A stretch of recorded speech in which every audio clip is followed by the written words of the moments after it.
Hi. So today I'm going to be discussing the outer ear or the oris externa and the how it's what's made up of, the functions and what can compromise those functions. So the outer ear is the part that you can see basically.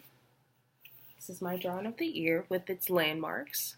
Um, this part, this like movable, squishy part, is the pinna or auricle, and which is also seen here, and the hole right here, that's referred to as the external auditory canal.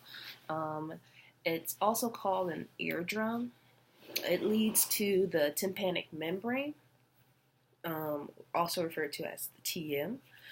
And basically, the EAC, the hole, or the external auditory canal, it's an amplifier, and it kind of like acting like a funnel, the ear altogether, because it takes the sound and it goes to a more narrow space.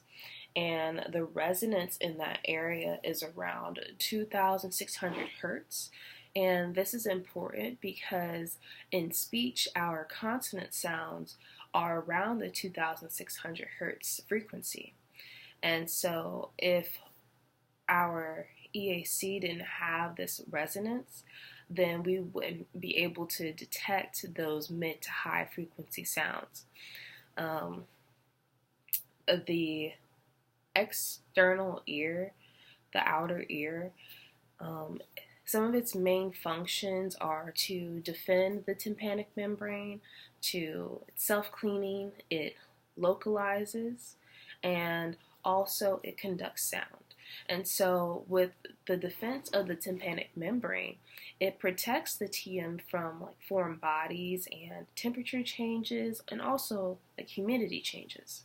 And it conducts sound from the environment to the tympanic membrane because, as I mentioned earlier, our ear is kind of like a funnel. It goes from like this bigger outer part, and then it goes into like a tube, like a more narrow area, and then it fans back out. So it acts like a funnel, and that's how it's able to conduct sound. It's self-cleaning.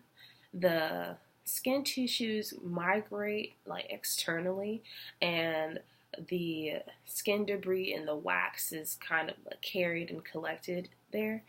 And localization, it has the ability to determine where a sound is coming from.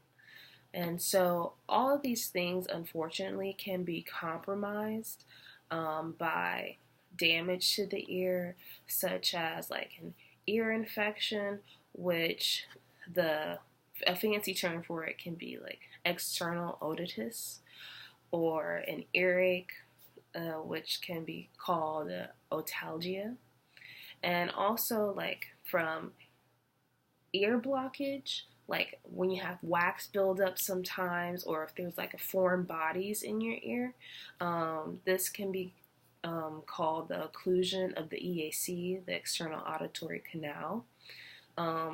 It's always important to have your ears checked regularly and to monitor them closely, because if one of these pathologies happens to your ear, your outer ear, it can result in conductive hearing loss.